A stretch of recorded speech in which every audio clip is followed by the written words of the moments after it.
십계명 9번째입니다. 거짓 증거하지 말라. 내 이웃에 대하여 거짓 증거하지 말라, 이 제목입니다. 여러분, 거짓 증거하지 말라 합니다. 이걸 거짓말하지 말라 자꾸 이렇게 번역을 해요. 거짓말하지 말라가 아니고 거짓 증거하지 말라 이겁니다. 그게 그거 아니냐라고 여러분 생각할지 모르겠는데 그게 아니에요. 왜냐하면 거짓 증거하지 말라라고 하면은 죄가 구체적입니다. 재판이라는 그런 하나의 어떤 상황이 있습니다. 거기서 어떤 태도를 취할 거냐, 뭐가 잘못이냐를 구체적으로 묻고 있는 거죠. 근데 거짓말하지 말라 하면은 굉장히 광범위한데, 광범위하기 때문에 두루뭉실해지고 그래서 약화되기가 참 쉽습니다. 여러분, 계속 제가 얘기했지만 하나님이 관심 있는 것은 지금 여러분의 도덕성에 관심 있는 게 아니에요. 하나님 관심 있는 건 뭐예요? 이웃의 인권에 대해서 관심 있는 겁니다. 문제가 되고 있는 건 여러분의 성결함이나 양심의 법정이 아니고 이웃의 눈물입니다. 그리고 사회의 법정이 지금 문제가 되고 있는 겁니다. 자꾸 십계명이나 율법 구약을 강의하면서 항상 말씀하는 게 이겁니다. 간음하지 말라. 뭐요? 우리의 이웃의 인권과 권리와 어떤 가정에 대한 보호에 대한 관심 있는 거 아니겠습니까? 근데 그걸 자꾸 자신의 순결로 자꾸 돌이켜요. 여러분의 순결에 관심 있는 게 아니고 이웃의 인권과 권리에 대해서 하나님은 관심이 있다니까요. 이것을 침범했을 때 네가 잘못됐다, 죄라고 이렇게 규정하는 겁니다. 하나님은 끊임없이 우리가 내 자신을 바라보기보다 타인을 바라보기를 원하고 있습니다. 내가 거짓말함으로써 타인이 받게 될 고통, 만약에 그 고통을 가져다 줬다면 그게 죄인 거고 우리가 고통을 봐야 되는 거고 봤을 때 돌이킬 수가 있는 거죠. 내가 굳이 이걸 뭐 잘못했구나, 내 잘못한 거에 대해서 어떤 아픔이 있구나 알고 돌이키는 거죠. 근데 이게 잘 안 되면 이 신앙이 잘못하는 게 끊임없이 자기 양심의 법정으로만 자꾸 가려고 그래요. 내 마음속에 이런 미움, 거짓말, 뭐 조그만 사소한 거짓말, 그거에 자꾸 연연해하고 이런 거죠. 그게 아니란 말입니다. 여러분이 사소한 거짓말 하는 관심 없어요. 여러분이 정말 하나님 보기에 심각한 거짓말을 함으로써 그 이웃이 아픔을 당할 때 하나님 그때 관심 있는 거고 그게 잘못이라고 얘기하는 거죠. 요한계시록에 이런 말씀입니다. 마지막 때 이 지옥과 유황불에 떨어질 사람들을 거짓말하는 모든 자들은 불과 유황못에 떨어진다, 이런 말씀이 있습니다. 거짓말하는 자들은 지옥에 떨어집니다. 우리는 난 그동안 많은 거짓말을 했는데 자꾸 이렇게 연상하는데 이렇게 추상적으로 하지 말라 이겁니다. 거짓말할 때 성경에서 거짓말이라고 특정하는 하나의 존재가 있습니다. 상황이 있습니다. 거짓된 진리를 가르치고 있는 이단들, 그 다음에 적그리스도, 우상숭배자, 마귀를 얘기하는 거예요. 그냥 아무런 거짓말을 했다고 내가 가는 게 아니고 지금 거짓말을 하는 자라고 했을 때 그 거짓은 구체적인 상황과 지금 어떤 특정한 세력이 있는 겁니다. 잘못하고 있는. 이렇게 되지 말라. 이런 자들은 간다는 거지. 그냥 모든 거짓말로 추상해버리면 여러분 좋은 것 같죠? 여기저기 죄가 있으니까. 근데 그러면 어떤 오류가 범하는 줄 아세요? 이게 실제 저는 항상 그럽니다. 마음속에 가늠한 것하고 실제 가늠한 것하고 누가 더 나빠요? 실제 가늠한 게 잘못된 거잖아, 이건. 근데 그것을 잘못하면 동격으로 취급해버립니다, 나중에. 그게 그거라는 식으로. 미워하는 것보다 더 나쁜 건 살인하는 겁니다, 실제적으로. 근데 자꾸 이러다 보면 이게 자기는 뭐 이렇게 모든 걸 거룩하게 본다 해가지고 다 죄라고 생각하는데 다 죄라고 하면서 진짜 중요한 죄, 정말 잘못된 죄를 간과해버리고 맙니다. 우리 항상 조심해야 될 부분, 신앙인들이 빠지기 쉬운 게 이거예요. 그래서 아주 큰 죄 지은 사람이나 사소한 죄 지은 사람을 같이 취급하려고 하는데 아니라는 겁니다. 죄를 추상하면 안 되고 모호해진다 이거죠. 그래서 제가 거짓말이 아니고 거짓 증거라고 자꾸 이렇게 하는 이유입니다. 구약에서 규정하는 죄들 한번 보십시오. 거기는 사회적 맥락이 다 있어요. 구체적인 맥락이 있습니다. 그러니까 죄가 눈에 보여요. 이게 잘못이구나. 그리고 결과도 눈에 보입니다. 이렇게 하면 안 되겠구나. 다 보이는 겁니다. 뚜렷한 겁니다. 그래서 어떻게 보면 지키기가 어렵지 않습니다. 죄가 보이면 분명하면 어렵지 않죠. 율법 조항이 613가지라고 하잖아요. 613가지 여러분 못 지킬 것 같습니까? 지켜요. 바울은 자기는 율법으로 따지면 흠없는 사람이라고 얘기하고 있어요. 613가지 조항 어려운 거 아닙니다. 노아는 뭐라고 표현합니까? 성경에서는 의인이요 완전한 자라고 얘기합니다. 욥에서 뭐라고 표현합니까? 온전하고 정직한 자라고 표현합니다. 막 이 사람이 막 어떤 도인 같고 성인 같아서 그렇게 온전한 자냐? 그렇지 않아요. 하나님 말씀은 쉬워요. 신명기 말씀 이렇게 말씀합니다. 내가 오늘 내게 명령한 이 명령은 내게 어려운 것도 아니요 먼 것도 아니라 오직 그 말씀이 내게 심히 가까워서 내 입에 있으며 내 마음에 있은즉 네가 이를 행할 수 있으리라. 행하지 못할 율법을 왜 주겠습니까? 하나님이 행할 만한 율법을 주신 것이고 우리는 그거에 대해서 따를 수가 있어요. 하나님 우리가 막 죄로 막 얼금해가지고 우리 꼼짝달싹하게 만드는 그런 존재가 아닙니다. 그런 존재가 아니고 정말 하나님이 그 하지 말라는 그런 그 명하신 그 큰 죄도 우리가 범하지 않는다면은 세상은 정말 아름답고 행복할 겁니다. 우리는 그렇게 또 살아갈 수가 있을 겁니다. 근데 신약 시대에 오면서 그 약간 수도원 전통이라는 게 자꾸 들어왔어요. 수도원 전통은 극단적인 성결을 추구하죠. 극단적인 자기 마음부터 모든 게 극단적으로 이렇게 성결을 자꾸 추구하다 보니까 이 온통 세상을 그 죄악으로 물들어 있는 것처럼 항상 봅니다. 수도원하고는 자기만 이렇게 자기 영역만 이렇게 깨끗한 것처럼. 또 물론 우리가 절대 타락이라는 그런 것도 문제가 되고 있죠. 뭐 나중에 한번 다뤄볼 거지만 절대 타락은 그냥 예수 그리스도의 은혜가 필요하다 이 정도 선상에서만 우리가 얘기해야 되지, 마치 이 절대 타락이란 것 때문에 모든 걸 다 새카맣게 온통 모두 어둠으로 다 칠해버리고 있는. 근데 구약을 여러분 읽다 보면 그렇지 않아요. 하나님 말씀 지킬 수 있고 쉬워요. 보여요. 그러니까 여러분 제가 이 얘기를 하는 게 지금 이제 이 거짓말, 거짓 증거 자꾸 이것을 심령화하고 개인화하고 추상화하는 거에 대해서 하지 말라 입니다. 구체적이라는 겁니다. 저는.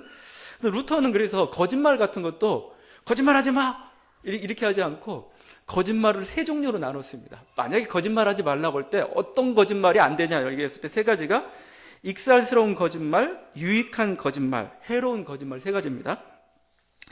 여기서 해로운 거짓말은 안 되죠. 당연히 이건 죄고 금해야 될 겁니다. 근데 문제가 되는 게 익살스러운 거짓말과 유익한 거짓말입니다. 익살스러운 거짓말은 그냥 우리가 농담식으로 주고받는 그냥 가벼운 정도고, 예를 들면 배우가, 아주 훌륭한 배우가 여러분을 속이잖아요. 항상 그럴듯한 연기로. 이런 것도 하나의 익살스러운 거짓말 정도로 볼 수가 있습니다.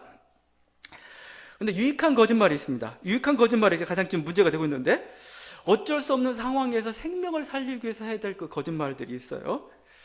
여호수아서 보게 되면은 라합이 있습니다. 기생 라합이 자기 집에 그 이스라엘 두 정탐꾼이 들어왔습니다. 근데 그 여리고의 군대가 와가지고 야 정탐꾼 있느냐 물어봤어요. 없다고 얘기했습니다. 거짓말한 거죠. 살리기 위해서 그렇게 한 거죠. 이때 우리는 거짓말해서는 안 되니까 제 저기 있습니다 얘기해야 되겠습니까? 죽는데 안 하죠. 이미 우리는 그 출애굽기 처음 묵상할 때 히브리 산파들이 거짓말한 걸 알죠. 바로 왕을 속였어요. 다 죽여라, 아들이면 다 죽여라 했는데 그냥 뭐 가기 전에 벌써 나왔습니다 해가지고 그냥 교묘히 이렇게 했던 것이죠. 살렸던 것이죠. 여러분 잘 알고 있는 그 레미제라블의 빅토르 후고의 레미제라블의 장발장의 경우 마찬가지잖아요. 장발장이 막 그 은수저를 훔쳐서 이렇게 달아놨죠. 근데 거기 신부 미리엘 신부라는 분이 이제 잡혀서 온 장발장을 보면서 야, 너 왜 은초 때 안 가져왔느냐? 거짓말한 거죠, 신부가. 근데 신부의 거짓말을 통해서 장발장 영혼을 살렸던 겁니다. 이런 것들. 아마 최근에 와서 제일 문제가 됐던 여러분 그 주는 나의 피난처라는 그 코린텐 부부의 가족들의 이야기인데 거기서 이 문제가 붙습니다. 그 두 자매가 이제 세 자매가 있는데 두 자매가 얘기하는데 하나는 만약에 독일군이 와가지고 네 집에 유태인이 있느냐라고 했을 때 어떻게 대답할 거냐. 자기는 거짓말하겠다 하는 사람이고 하나는 나는 참말하겠다. 하나님께서 책임져 주실 것이다. 물론 책임도 져주시지만 좀 위험하긴 합니다. 근데 이때 하여튼 그 유태인이 있다는 숨겼습니다. 거짓으로 숨깁니다. 그리고 나중에 발각돼가지고 이 가족들도 굉장히 죽기도 하고 어려움에 처하기도 하고 그랬던 것이죠. 그래서 모든 거짓말이 나쁘냐? 아니라는 겁니다. 그래서 루터는 이렇게까지 얘기합니다. 그것을 거짓말로 부르는 것은 적절치 못하다. 오히려 그것은 사탄의 광분을 잠재우고 타인의 명예와 생명과 유익에 이바지하는 미덕이요 훌륭한 배려다. 이렇게 평가를 했습니다. 루터의 평가만 있느냐? 그렇지 않아요. 청교도적인 그런 어떤 쪽에서는 모든 거짓말은 나쁘다는 게 항상 있습니다. 같은 종교 개혁까지만 하이델베르크 교리 문답서를 작성했던 우르시누스라는 사람이 있습니다. 루터에 반대했습니다. 이 사람이 이렇게 얘기합니다. 우리는 이익을 목적으로 악을 행할 수 없기 때문에 예의상 사용된 거짓말도 용서받지 못한다. 그럼 라합은 왜 어떻게 용서를 받았느냐? 라합은 이렇게 표현합니다. 라합의 거짓말은 하나님은 그들이 한 거짓말이 아니라 하나님을 경외한 그들의 마음 때문에 그들을 축복하셨다. 거짓말 때문에 축복한 게 아니고, 거짓말은 나쁜 거지만 하나님을 생각하는 그 마음이 더 커가지고 그냥 용서해줬다. 작은 거짓말로 이렇게. 구약에서 그럴까, 여러분이? 제가 구약을 아무리 읽어봐도 하나님은 모든 거짓말은 나쁘다 이렇게 하지는 않는 것 같습니다. 그러니까 대표적인 게 아까 얘기했던 말씀들 뿐만 아니고 우리 창세기 우리가 묵상에도 봤잖아요. 아브라함이 2번이나 거짓말합니다. 속입니다. 애굽왕 바로에게 자기 아내를 누이라고 속입니다. 그 다음에 블레셋 왕 아비멜렉에게 가서 역시 똑같은 짓을 합니다. 근데 그때 하나님이 나타나가지고 너 아브라함 네가 왜 믿음 없이 이랬느냐, 뭐 이렇게 잘못했느냐 이렇게 하지 않았어요. 오히려 바로를 혼냈습니다. 오히려 아비멜렉을 또 혼냈어요. 저는 보면 이런 생각이 됩니다. 하나님 지금 아브라함은 약자입니다. 약자. 가난하고 약한 사람들은 살기 위해서 거짓말할 수밖에 사실은 없어요. 고대 사회에서 이렇게 처자를 빼앗기는 경우가 얼마나 많습니까? 여러분, 우렁각시 얘기 알아요? 우렁각시 얘기? 빼앗겨요. 항상 사또가 와서, 원님이 와가지고 빼앗아가는 게 어떻게 보면 가난한 자들의 그런 아픈 현실이죠. 그러니까 살기 위해서 거짓말할 때가 있어요. 하나님은 그냥 묵과하십니다. 간과하십니다. 그러나 강자의 거짓말은 용서치 않습니다. 너는 뭐 부족한 것도 없는데 왜 네가 거짓을 행하고, 결국 너의 거짓말은 뭐요? 다른 사람에게 엄청난 피해를 가져다주기 때문에, 고통을 가져다주기 때문에 문제가 되고 있는 거죠. 우리의 거짓말이 모든 거짓말이 아니고, 이 거짓말이 정말 우리의 탐욕이나 어떤 사악한 목적을 위해서 사용되고, 그것이 이웃에게 고통을 가져주고 사회 질서를 사회 질서를 문란하게 할 때 하나님은 그것이 죄라고 표현하고 있는 겁니다. 여러분, 이런 거짓말을 하지 말라는 겁니다. 여러분, 그걸 분명히 하셔야 되지, 그렇지 않으면 다 그냥 50번, 100번이 그게 그거니 하다 보니까 결국은 크리스찬들이 엄청난 죄를 저지르고 말아요. 왜냐면 이게 분명하지 않기 때문에 항상 그런 겁니다. 오늘 말씀에서 지금 얘기하고 있는 것은 재판상의 정의입니다. 재판상의. 너희는 재판석상에서 네 이웃을 어떤 목적을 가지고 그 재산을 강탈하기 위해서 뭔가 너가 어떤 목적을 가지고 거짓 증거하지 말라. 하나님이 지금 9계명에서 그걸 얘기를 하고 있는 거죠. 이걸 잘 설명하고 있는 게 신명기서입니다. 신명기서의 말씀인데, 사람의 모든 악에 관하여 또한 모든 죄에 관하여는 한 증인으로만 정할 것이 아니요 두 증인의 입으로나 또는 세 증인의 입으로 그 사건을 확정할 것이며, 만일 위증하는 자가 있어 어떤 사람이 악을 행하였다고 말하면 재판장은 자세히 조사하여 그 증인이 거짓 증거하여 그 형제를 거짓으로 모함한 것이 판명되면 그가 그의 형제에게 행하려고 꾀한 그대로 그에게 행하여 너희 중에서 악을 제하라. 옛날 고대 사회의 재판은 요즘처럼 뭐 과학적인 재판이 아니지 않습니까? 힘들어요. 그걸 어떻게 할 수가 없죠. 근데 가장 결정적인 증거가 뭐냐면 증인의 증거, 그러니까 어떤 하나의 입이죠. 말이죠. 이 사람은 어땠습니다. 제가 봤습니다. 이 말이 더 중요한 겁니다. 한 사람 말은 신뢰할 수 없으니까 두 사람 말을, 아니 두 사람이 이 사람은 이렇게 했습니다라고 얘기하면 그게 증거가 되는 겁니다. 그래서 재판이 결론이 나는 겁니다. 근데 이러다 보니까 두 명이 짜고 이상한 짓 할 수가 있습니다. 그러면 그 이웃에 심각한 고통을 가져다 주는 거죠. 대표적으로 나봇이었습니다. 나봇. 아합 시대에 나봇이라는 사람이 있었는데, 아합왕이 그 나봇이 가지고 있는 그 소유지가 탐이 났습니다. 그런데 팔라고 하니까 안 팔아요. 왜냐하면 하나님이 나에게 주신 기업이라는 겁니다. 그러니까 이건 함부로 팔 수 없다. 내 돈 때문에 팔 수 없다. 그렇게 합니다. 그러니까 막 끙끙 앓고 있는데 그 아합의 부인 이세벨이 모략을 꾸미죠. 그래가지고 두 사람의 증인을 매수합니다. 그래 어떻게 하냐면 이 나봇이 하나님과 왕을 저주했다 이렇게 얘기하게 합니다. 그러니까 그게 두 사람이 얘기하니 그대로 받아들여졌습니다. 결국 나봇은 돌로 쳐 죽임을 당합니다. 결국 땅도 빼앗기고 말았죠. 이게 구계명이 가지고 있는 구계명이 얼마나 중요한가, 재판상의 정의를 우리에게 요구하고 있는 거죠.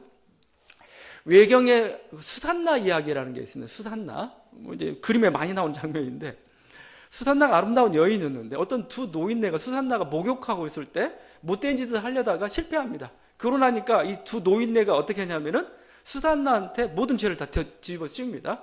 저 사람이, 저 여자가 누구와 간음한 걸 자기가 현장을 목격했다 합니다. 그래서 결국 수산나가 그 두 증인의 그 증거 때문에 죽게 생겼습니다.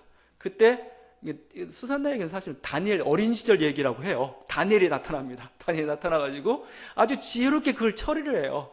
해가지고 결국 수산나의 억울함을 풀어주는 얘기들 나오죠. 그러니까 이게 우리가 재판상의 정의라는 게 굉장히 중요한 거죠. 옛날엔 뭐 이렇게 항상 동네에서 재판하는 거죠. 성문 앞에서 재판하는 거고, 거기서 이게 그 거짓 증거가 됐을 때는 그건 정말 심각한 결과를 초래할 수 있기 때문에 하나님께서 구계명을 통해서 그래서는 안 된다. 그렇다면 오늘날도 이게 살아있죠. 위증죄라는 거죠. 위증죄. 우리도 뭐 직접적으로 아직 위증죄라는 게 재판상에서 뭐 청문회 석상에서 거짓을 말하지 않고 진실만 말하겠습니다. 근데 거짓을 말하면 위증죄가 되는 거죠. 우리나라 위증죄가 얼마나 되는 것 같아요? 뭐 무고죄도 여기에 들어가겠죠. 최근 통계를 못 보고 제가 2007년 통계를 보니까 2007년인데 일본하고 한번 비교해봐요. 일본은 위증죄나 무고죄가 적어요. 기소된 사람이 일본의 위증죄로 기소된 사람이 9명입니다. 한 해 동안에. 그러니까 무고죄로 기소된 사람 10명입니다. 근데 우리나라 얼마인 줄 아세요?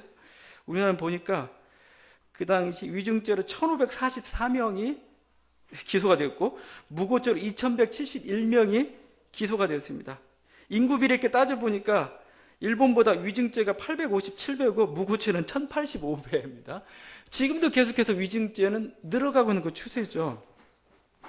뭐 법정에서 뿐만 아니죠. 온갖 사회에서 거짓이, 사기가 판을 치고 있는 게 우리 사회입니다. 그러니까 정직이라는 그거, 진실이라는 그게 같이 힘을 발휘하지 못하고 있는 게 우리 사회의 모습이죠. 근데 일본 사회는 그렇지 않아요.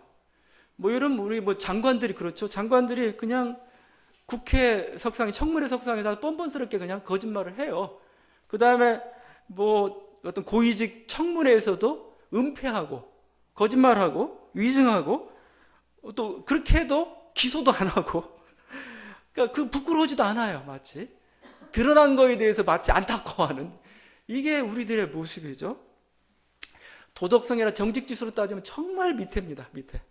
그러니까 일본 정도면 정직이나 진실 지수는 좀 높은 것 같아요. 아시아 쪽에서는. 우리나라, 중국 보면은 정말 정직이나 진실 지수에서 너무나 낮은 그런 모습이죠. 미국은 확실히 뭐 청교도의 나라고 또 기독교 전통이 오래돼서 그런지 위증죄가 굉장히 무거운 죄입니다. 대통령이 탄핵을 당할 수도 있는 게 위증죄라는 겁니다. 닉슨이 왜 그 하야를 해야 했습니까? 그가 뭐 야당 당사를 뭐 이렇게 도청했다. 그게 아닙니다. 그것도 큰 죄지만 그 다음에 그걸 은폐하기 위해서 은폐하고 위증했던, 그게 더 큰 죄가 되었던 거죠. 결국 그래서 하야했던 거죠.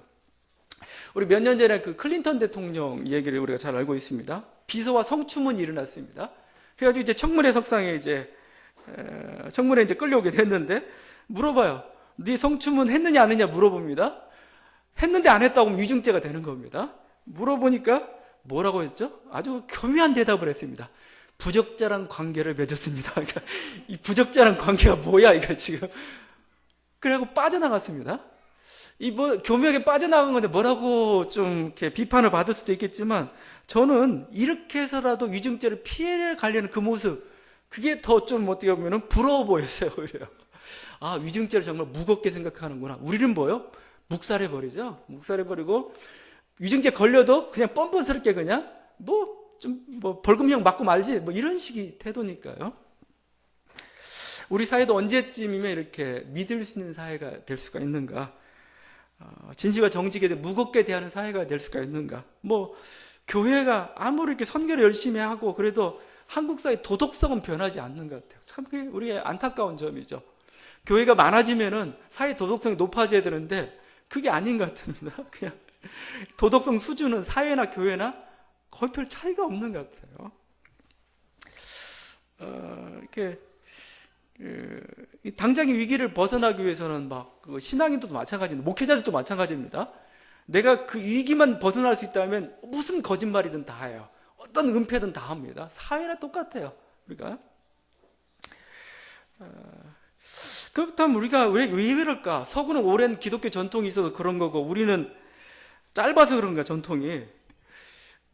근데 제가 보니까 그 각 민족마다 어떤 그 역사적이나 어떤 사회적인 어떤 이유가 있는 것 같아요. 왜 그렇게 되었는가?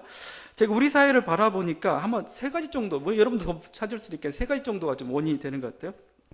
뭐냐면 우리 사회는 박노자 씨가 그렇게 분석했던 것 같습니다. 그냥 패거리 사회라는 패거리 사회, 철저히 패거리. 혈연, 지연, 학연이라는 거죠. 혈연, 지연, 자기 가족, 자기 친척, 자기의 어떤 뭔가 이렇게 지역, 아니면 뭔가 무슨 동문회, 어디 동문, 이런 아주 그냥 그 집단적 패거리, 이게 굉장히 강하고, 여기서 왕따죠, 이제. 제일 무서워하는 사회입니다, 우리 사회가. 그러다 보니까 뭡니까? 정의나 진실보다 중요한 게 자기 편이죠. 누구 편이냐, 너 누구 편이냐. 그 편이 되면은, 그 편을 위해서는 거짓도 하는 것을 당연하게 하고, 그 조직은 뭐예요? 야, 너 잘했다. 이렇게 되는 거죠. 그러니까 어떤 이런 패거리 문화가 너무 강하다는 겁니다.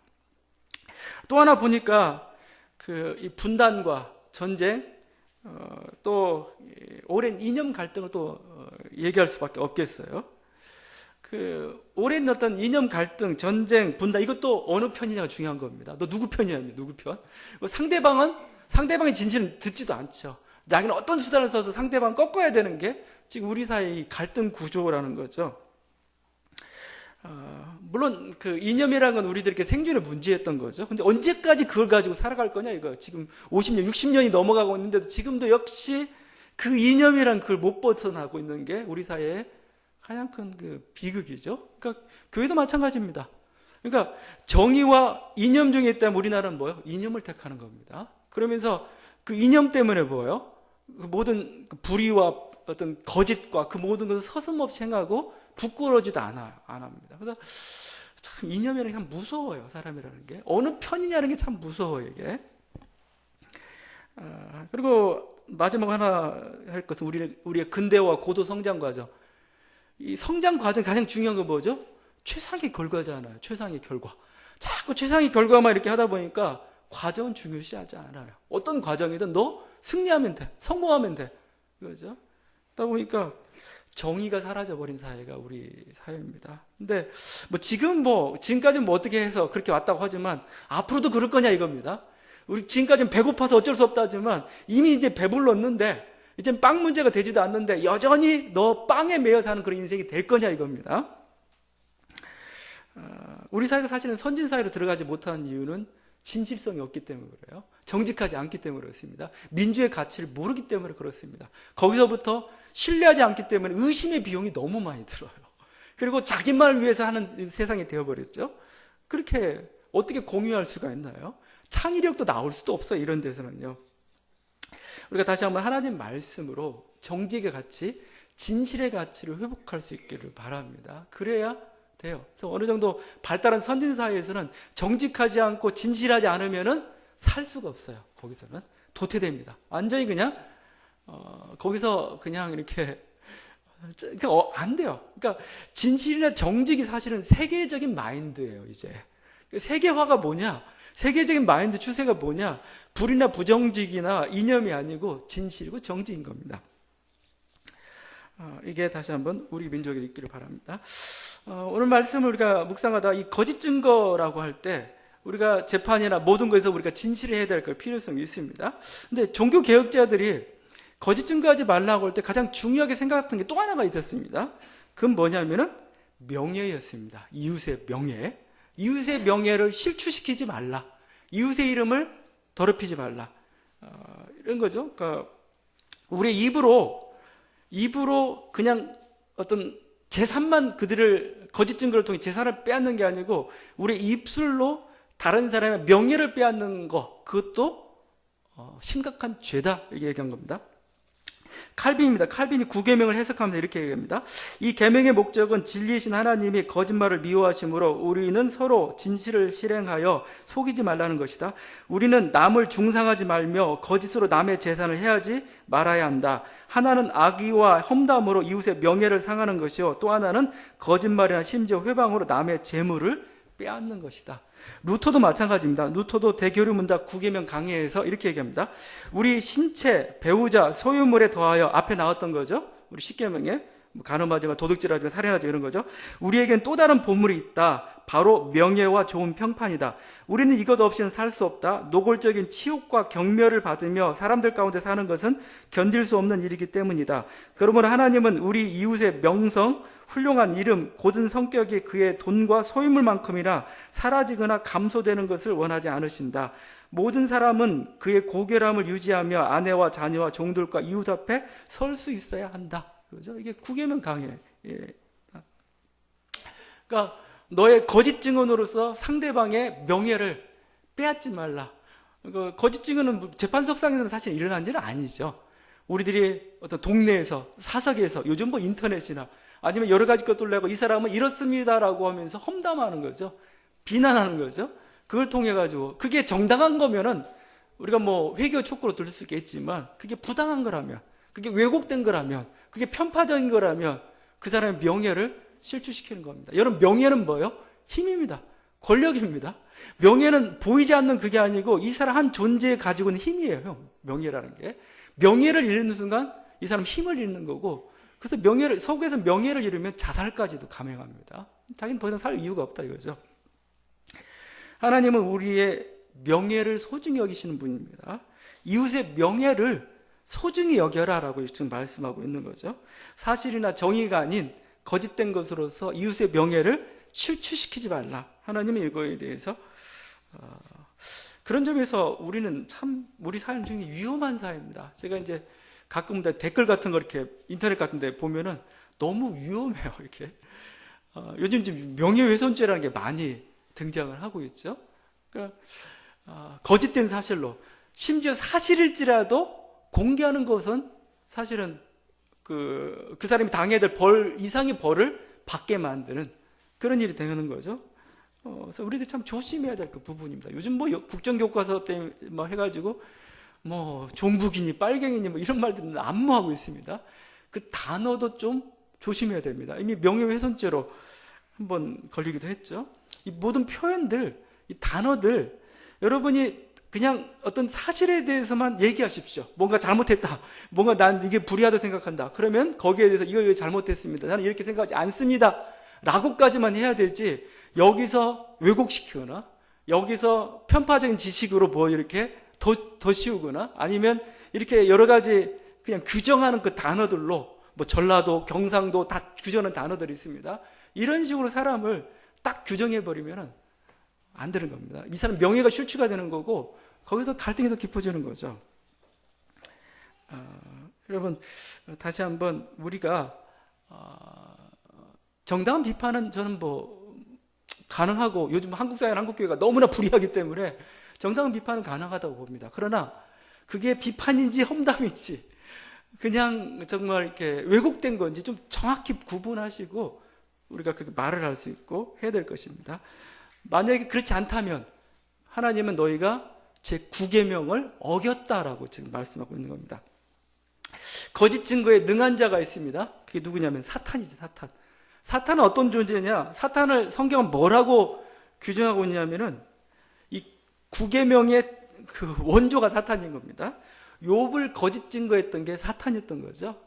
계속 그 거짓 증거하죠.